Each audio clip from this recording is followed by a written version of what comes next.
رسول الله صلی الله علیه وسلم فرمایي چې د قیامت په ورځ به ټول خلک بربند راپاسي، صرف حافظ قرآن عالم قرآن به په جامو کې وي، د چې کله راپاسي یریږي به نو یو قجیر شکل والا سړی به له مخې له راشي، ده ته به وایي هل عرفتني حافظ صاحب چڼیا قاري صاحب دې پېژندم؟ دی به ته نه زه خو قرآن مجید یم که نه تا سره مې یاري نه وه ته ما نه پېژنې، نو دی به ورته کوم قرآن مجید دی؟ هغه قرآن مجید یم چې ته مې په وړوکوالي کې د موره جدا کړی، هغه قرآن مجید یم چې ستا استاذ به په 3 بجې راپاڅېد او ته به یې پاسولې، هغه قرآن مجید یم چې خلکو به سار چابۍ ته کتل، زمیندارۍ ته به یې کتل، دوکاندارۍ ته تا به زما مخ ته کتل، هغه قرآن مجید یم چې تا به د شپې د له خوب درغی ما به د خپله سینه غوړولې وه تا به زما په سینه کې مخ کېښود،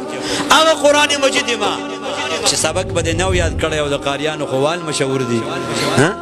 او چې قاریان وال وکړي نو دا خلک بیا راپاسي بیا د هغوی کمیس د دې په ټولو وباسي، وایي دا د قاري صاحب ظالم والی دی، دې قاري صاحب چې ستا د زوی دپاره په لاهور کې چنده کوله هغې وخت کې دې پټو ولې نه وباسو؟ دې قاري صاحب چې ستا د بچې دپاره د اوړي د ژمي غم کو په هغې وخت کې دې ولې پټو نه وباسو؟ مه کوئ نوخا دغه والا تخبیه والا و نون خوړ والا و مه کوئ مه کوئ، الله ته به مونږ هم یو ورځې ګیله وکړو ګورئ مه کوئ داسې، زمونږ هم زړه دی خفه به شو چېرته، هغه قرآن مجید یم چې قاري صاحب به ووالي نو ستا لاسونو باندې به تغمې ولګېدې، تا به دیوال ته مخ کو غټې غټې اوښکې به دې رالي او مور به درته یاده شوه، او هلته به دې مور چېرته په دسترخوان کېناسته د خپلو خویندو وروڼو سره او چرګ به یې پخ کړی و د مزې به ډوډۍ پرته وه، مور به دې زړه کې ته یاد شوې، زړه زړه کې به یې جړل، سترګو باندې به یې اوښکې نه شوې راتلې، نو پا بسېده، نو زنانه به ورته رالې ابی تاله سي جلو شو بس بچو تاسو ډوډۍ خورئ زما ړنده کېږي ډوډۍ، د دې په زړه کې به یو ارمان و کاش چې زما بچی نن وې مدرسې نه یې نن چوټي وې چې ما پې خپله برخه ډوډۍ خورولې، زه د هغې قرآن یم چې تا سره مې دا معامله، بیا چې ته کله لوی شي او تا فیسبوک راواغست ستا د استاذ خلاف ستا ماماګانو ستا د تر زامنو ستا کلیوالو په فیسبوک کې کنځلې کولې نو ستا ړه بس جړل چې ګوره زما د ماما زوی ما ته هم نه ګوري چې زما د استاد ما سره څه کوي او دی ورسره څه کوي، او حکومت به هم ستا استاذ کته کنځلې کولې شهیدان کول به یې، نو زه هغه قرآن یم نو دی به ورته وایي تا ما له څه راوړی دي، دا قرآن به له جیب ته لاس کې هم واله، نو چې دا حافظ کولو کې هغې کې به لیکلي لک الملک والجنه، حافظ صاحب قاري صاحب ستا دپاره بادشاهي ده او جنت دی، کومه بادشاهي د پاکستان چې په وټونه میلاویږي نه چې په درنه ختمیږي نه، ستا دپاره ټول عمر بادشاهي ملک والجنه ستا دپاره جنت دی، بل خط به راوالي هم والا قاري صاحب جوګرا کې لیکلي لک الخلد ستا دپاره ټول عمر وجود دی، دا حافظ صاحب وایي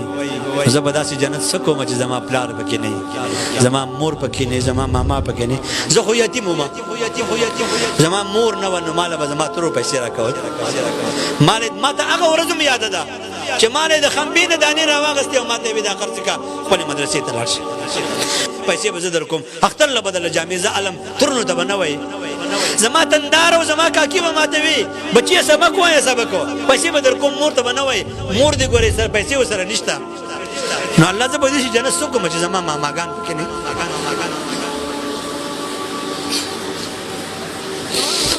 الله رب الجناب دې هم والا حافظ صاحب نن ما ته ته قدردانې والا هم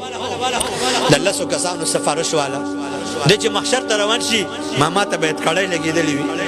ترور ته به یې اتکړی وي، تندار ته به یې اتکړی وي، خور ته به یې اتکړی وي، چاچی ته به یې اتکړی وي، نو دی به چغې کړي ای زما ربه زما د دې قرآن څه برکت شو چې نن زما ماما په اتکړو کې، نن زما ترور په اتکړو کې،